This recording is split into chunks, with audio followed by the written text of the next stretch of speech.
Secretary of State John Kerry and Russian Foreign Minister Sergei Lavrov spoke today by phone about the situation in the besieged Syrian city of Aleppo.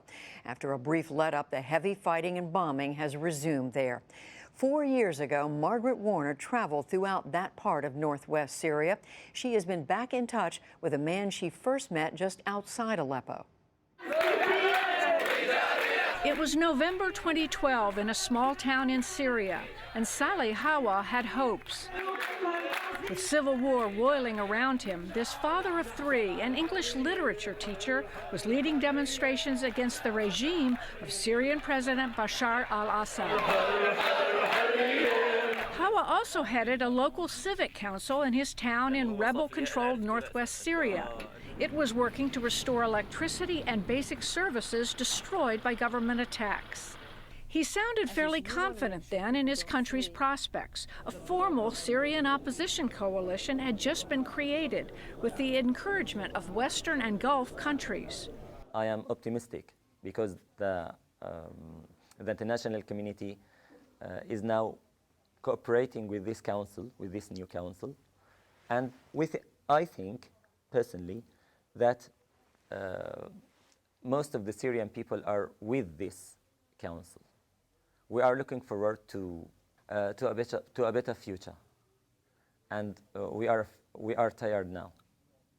We are tired now of war. We are tired of shelling every day. We spoke in a walled garden in Hawa's hometown of Huretan, just northwest of Aleppo. We then traveled to the regional headquarters of the Free Syrian Army, made up of self-declared moderate rebels. Its commander, Colonel Abdul Jabbar Akidi, told us bluntly how desperately they needed weapons from the United States. The Syrian people will not forget any country that provides them with support and will not forgive any country that helps the Assad regime. But in the 4 years since then, none of Hawa's hopes, but all of his fears, have been realized. Huretan has been repeatedly pounded by bombing from Russian and Syrian jets, dropping not only explosive-packed barrel bombs, but cluster bombs and the fearsome incendiary white phosphorus. When we first met Hawa, the war had killed 37,000 people. Now it's 500,000 dead and 9 million displaced. Aleppo and the area around it has become ground zero. Last week, the Russian military announced a short-lived ceasefire, a pause to let humanitarian aid into and around Aleppo, including Hawa's hometown. But Hawa, whom we reconnected with via Skype, says there are few lives left to save in his town. Most of the population of Huretan left the town, because there is no single house which is safe right now. Most of the houses were completely or partially destroyed, and they cannot be lived in again. So most of the families left the city because right now there is no electricity, no water, no food. Even the bakery was targeted.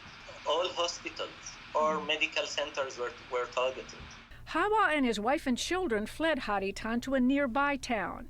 They're all safe, he said, but he's lost many friends, and himself was the target of a car bomb attack in early 2014.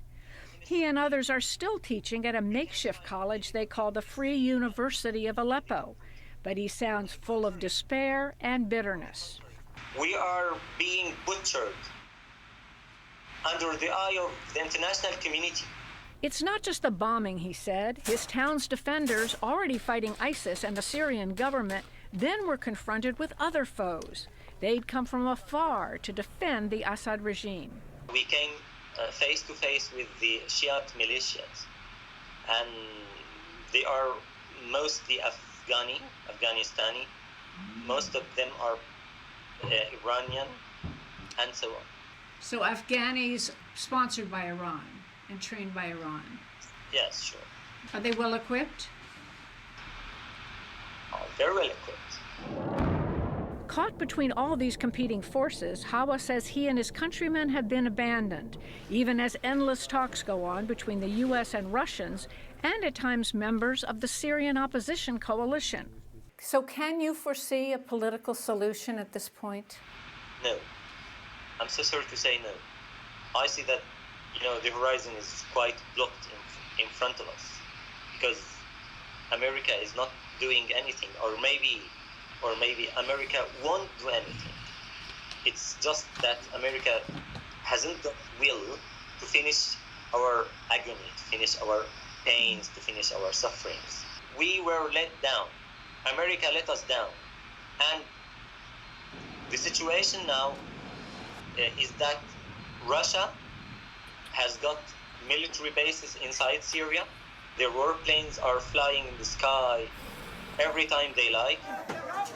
Videos of the Syrian people suffering have spread worldwide, but Hawa has no faith that the world will respond. Speaking to us now, thousands of miles away, he recalled the expectations he had when we met 4 years ago. I hoped at that time that America would, in a way, help us to put an end to that dictator who is now in Damascus. I had a hope that there are countries who would help us rebuild our country and help those innocent people. Now we don't trust anybody. We don't trust any country. We have had many promises that they will not allow Bashar al-Assad to destroy our cities. But right now, you see that the situation is deteriorating, even worse than before, and it's becoming worse and worse, day by day. And with each day, new casualties and faded hopes of a lasting peace. For the PBS NewsHour, I'm Margaret Warner in Washington.